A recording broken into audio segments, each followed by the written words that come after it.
ভারতেও ঠাঁই হচ্ছে না বাংলাদেশের সাবেক প্রধানমন্ত্রী শেখ হাসিনার। ভারতও এবার শেখ হাসিনার দিক থেকে মুখ ফিরিয়ে নিয়েছে। এইবার খেলা জমছে, বুঝছেন? এইবার খেলা জমে একদম ক্ষীর হয়ে গেছে। এই যে কল রেকর্ড, কত ধরনের ভণ্ডামি ফাজলামি সব এখন বন্ধ হবে। সম্মানিত দর্শক মণ্ডলী, গুরুত্বপূর্ণ একটি প্রতিবেদনে আপনাদের সবাইকে স্বাগতম। বেশি কথা বাড়াবো না, ভিডিও চিত্রটি আপনাদের মাঝে প্লে করব। তার আগে অনুরোধ, এতটুকুই, পরিপূর্ণ ভিডিওটি না দেখে কেউ বাজে মন্তব্য করবেন না। সম্মানিত দর্শক মণ্ডলী, আমরা অনেকেই মনে করতেছি যে হাসিনা আপা ভারতে হয়তো অনেক শান্তিতে আছে, না, ভারত থেকে তাকে তাড়িয়ে দেবে, কোনো সমস্যা নেই। 5ই আগস্টের এমন একটা কর্মকাণ্ড ভারত শেখ হাসিনার সাথে করছে, আমরা হয়তো দেখি নাই, জানি নাই, বিধায় মনে করতেছি হাসু আপা সেখানে অনেক ভালো আছে, শান্তিতে আছে। না, তার সাথে যেটা ঘটেছে বা মোদি যেটা করছে, এটা জানলে আপনারা চমকে উঠবেন। চলেন বেশি কথা না বেরিয়ে ভিডিও চিত্রটি প্লে করছি। তার আগে ভাই এবং বোনেরা, চ্যানেলে যারা নতুন আসছেন দয়া করে চ্যানেলটি একটু সাবস্ক্রাইব করে দেবেন, এবং কারা কারা চান শেখ হাসিনাকে বাংলাদেশে এনে শাস্তির আওতায় আনা হোক তারা অবশ্যই কমেন্ট করবেন, একটা লাইক করবেন। চলেন প্রতিবেদনটি একাধারে না টেনে দেখতে থাকি কি ঘটেছিল শেখ হাসিনার সাথে। শেখ হাসিনাকে গত 1.5 দশক ধরে আয়রন লেডি বলে বর্ণনা করেছিলেন অনেকেই, অথচ দৌর্দণ্ড প্রতাপে ক্ষমতায় টিকে থাকা এমন একজন প্রধানমন্ত্রী এভাবে দেশ ছেড়ে পালিয়ে যাবেন, সেটি অনেকেই ধারণা করতে পারেননি। বাংলাদেশের ইতিহাসে ক্ষমতাচ্যুত হবার পর কোনো ব্যক্তি এভাবে দেশ ছেড়ে পালাতে বাধ্য হননি। গত 5 আগস্ট ছাত্র জনতা তীব্র আন্দোলনের মুখে শেখ হাসিনা ও তার বোন শেখ রেহানা ভারতে পালিয়ে যেতে বাধ্য হন। তবে সাবেক এই প্রধানমন্ত্রী পালিয়ে যাওয়ার আগে ঘটেছে নানা নাটকীয়তা। ওই দিন দুপুর পর্যন্ত দফায় দফায় নিরাপত্তা চেয়ে ভারতীয় কর্মকর্তাদের সঙ্গে কথা বলেছেন শেখ হাসিনা। ভারতীয় কর্মকর্তাদের তিনি জানান, ঢাকার পরিস্থিতি তার জন্য নিরাপদ নয় এবং প্রাণ বাঁচাতে তাকে দেশ ছাড়তেই হবে। ভারতের জাতীয় নিরাপত্তা উপদেষ্টা অজিত দোভাল সহ একাধিক কর্মকর্তাদের সঙ্গে তিনি সরাসরি বিমান পাঠানোর অনুরোধ জানান। এমন অনুরোধের প্রেক্ষিতে দিল্লিতে উচ্চ পর্যায়ের বৈঠক সহ রাজনৈতিক দলগুলোর মতামতও নেওয়া হয়। বৈঠকের পর সিদ্ধান্ত আসে সরাসরি বিমান পাঠাবে না ভারত। নয়াদিল্লির যুক্তি ছিল, এটি করলে প্রশ্ন উঠবে আন্তর্জাতিক মহলে, এমনকি বাংলাদেশের সার্বভৌমত্ব নিয়েও তৈরি হতে পারে বিতর্ক। এছাড়া ভারতীয় নেতারা যুক্তি দেন, বাংলাদেশের ভেতর থেকেই শেখ হাসিনার দেশ ত্যাগের ব্যবস্থা করা হোক, এতে করে দায়িত্ব বাংলাদেশ সরকারের উপরেই থাকবে, সরাসরি কোনো দায় বর্তাবে না ভারতের উপর। অন্যদিকে রাজধানী ঢাকায় তখন চরম উত্তেজনা বিরাজ করছে।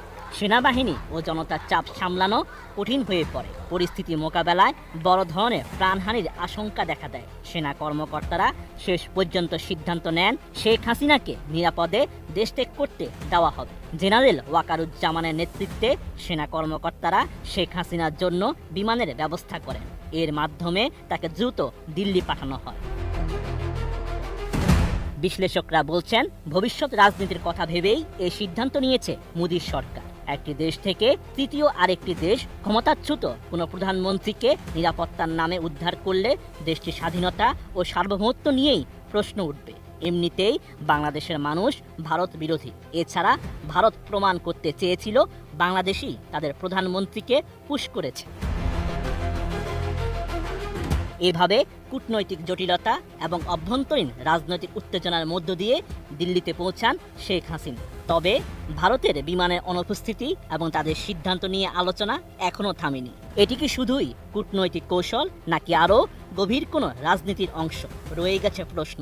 সম্মানিত দর্শক মণ্ডলী, আরো একটু গুরুত্বপূর্ণ প্রতিবেদন আছে, চলেন সেটাও একটু দেখে আসি। শিক্ষার্থীদের মুখোমুখি অবস্থান, আঘাত ও পাল্টা আঘাতের যে পরিস্থিতি, এটা আসলে আমাদের জায়গা থেকে কখনোই প্রত্যাশিত ছিল না। এই ঘটনাটি আসলে কখনো এত দূর আসার কথাই ছিল না। যখন এরকম একটি অভিযোগ পাওয়া গেল যে একজন শিক্ষার্থী আসলে ন্যাশনাল মেডিকেল কলেজে চিকিৎসা সংক্রান্ত অবহেলার কারণে মৃত্যুবরণ করেছে, তখনই যদি বিষয়টিকে আসলে খতিয়ে দেখা হতো এবং এই জায়গাটিতে যারা শিক্ষার্থীরা এসেছিল ওই মাহবুবুর রহমান মোল্লা কলেজ থেকে, তাদেরকে আসলে একদম একটি ভালো একটি সুন্দর একটি প্রক্রিয়া বা যৌক্তিক একটি প্রক্রিয়া তাদের সাথে আলোচনা বসে তাদেরকে যদি বিষয়টি বোঝানো যেত, কিংবা এখানে যদি কোনো ডক্টর বা সংশ্লিষ্ট মেডিকেলের কারো যদি গাফিলতিও থাকতো, সেই বিষয়গুলো নিয়েও যদি যৌক্তিক প্রক্রিয়া আগানো যেত, তাহলে এই বিষয়টি কখনো এই জায়গায় আসতোই না।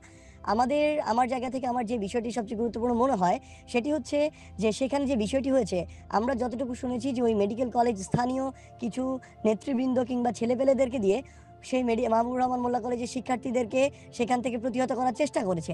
তারা পরবর্তীতে সংগঠিত হয়ে আবার এই ন্যাশনাল মেডিকেল কলেজে হামলা করেছে। আবার এক্ষেত্রে ন্যাশনাল মেডিকেল কলেজের সাথে যে দুটি শিক্ষা প্রতিষ্ঠান রয়েছে, সরওয়ার্দী কলেজ এবং এখানে কাজী নজরুল ইসলাম কলেজ, সেই জায়গায় যে বিষয়টি হয়েছে যে মোল্লা কলেজের শিক্ষার্থীদের একটি অভিযোগ হচ্ছে তাদেরকে এখানে ব্যবহার করা হয়েছিল তাদেরকে প্রতিহত করার জন্য।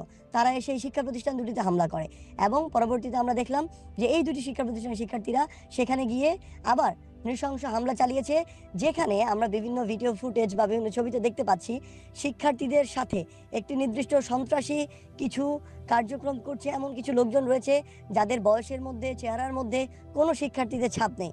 অর্থাৎ এই সুযোগটিকে কোনো একটি সন্ত্রাসী কিছু লোকজন তারা এই সুযোগটিকে কাজে লাগিয়েছে, লুফে নিয়েছে এবং এরকম একটি এত বড় একটি হতাহতের ঘটনা ঘটিয়েছে। এবং সর্বোপরি এই যে শিক্ষা প্রতিষ্ঠানের যে অবস্থাটি হয়েছে, এই অবস্থা কিন্তু কখনোই প্রত্যাশিত নয় যে শিক্ষার্থীরা কিংবা শিক্ষার্থীদেরকে ভর করে শিক্ষা প্রতিষ্ঠানে এভাবে নির্বিচারে এরকম করে হামলা করা হবে, বিভিন্ন জিনিসপত্র লুট করা হবে। এটা কিন্তু একজন শিক্ষার্থীর মানবিক যে মূল্যবোধ কিংবা শিক্ষার্থীর বৈশিষ্ট্য তার মধ্যে দিয়ে কখনোই যায় না। এখানে আসলে অবশ্যই এই যে সামগ্রিক ঘটনাটি ঘটেছে, এখানে যেমন আইন শৃঙ্খলা রক্ষাকারী বাহিনীর একটি ব্যর্থতা রয়েছে, এখানে এই ঘটনাটি দ্রুততম সময়ে ব্যবস্থা নেওয়া কিংবা সিরিয়াসলি ঘটনাটি আগেই নিয়ে এটার বিরুদ্ধে ব্যবস্থা নেওয়া, এটির সামগ্রিক একটি শূন্যতা আমার মনে হচ্ছে আমি আমার জায়গা থেকে দেখেছি। স্পেশালি হচ্ছে এই জায়গায় আমি যদি বলি স্বাস্থ্য মন্ত্রণালয়, স্বরাষ্ট্র মন্ত্রণালয়, এই জায়গায় তাদেরও একটি দ্রুত পদক্ষেপ নেওয়ার যে বিষয়, এই বিষয়টি আমরা দেখতে পাই না এই জায়গা থেকে। পাশাপাশি আমাদের জায়গা থেকে মনে হয়েছে যে শিক্ষার্থীদেরকে যে এভাবে ব্যবহার করা হতে পারে, সেই জায়গায় তাদেরকে আরো সচেতন হওয়া উচিত ছিল, কারণ তাদের উপরে ভর করে অনেকের অসৎ উদ্দেশ্য এখানে হাসিল করে ফেললো। এবং সামগ্রিকভাবে প্রিয় দর্শক মণ্ডলী, ভিডিও চিত্রগুলো দেখলেন, একটা দেশের জন্য কতটুকু করা যায়। বাংলাদেশের জন্য হাসু আপা যা না করছে তার চাইতে অনেক গুণ বেশি ইন্ডিয়ার জন্য করছে। কিন্তু তারপরেও যখন তার জীবন বিপর্যয়ে, তখনও তাকে বাঁচানোর জন্য হেলিকপ্টার পাঠানো হয়নি ভারত থেকে, তাকে বন্দি করে সেখানে রাখা হয়েছে, যদিও ইন্টারনেট ব্যবস্থা দেওয়া হয়েছে। মানে কল্পনা করা যায়। 3 পৃষ্ঠার একটা চিঠিও লিখছিলেন, সেই ভিডিওটিও আমি কয়েকদিন পর বানাবো বা আগামীকাল বানাবো, যে চিঠি 3 পাতার চিঠি আছে শেখ হাসিনার, তিনি লিখে গিয়েছিলেন। সেখানে তিনি কি লিখেছেন, কি বলতে চেয়েছেন আপনাদেরকে, আমাদেরকে। এপিসোড বাই এপিসোড চলতেই থাকবে যতদিন না শেষ হয়। 15 বছরের কাহিনী কি আর এত তাড়াতাড়ি শেষ হয়? সাথেই থাকবেন, সাপোর্ট করবেন। আজকের ভিডিও ছিল এ পর্যন্তই।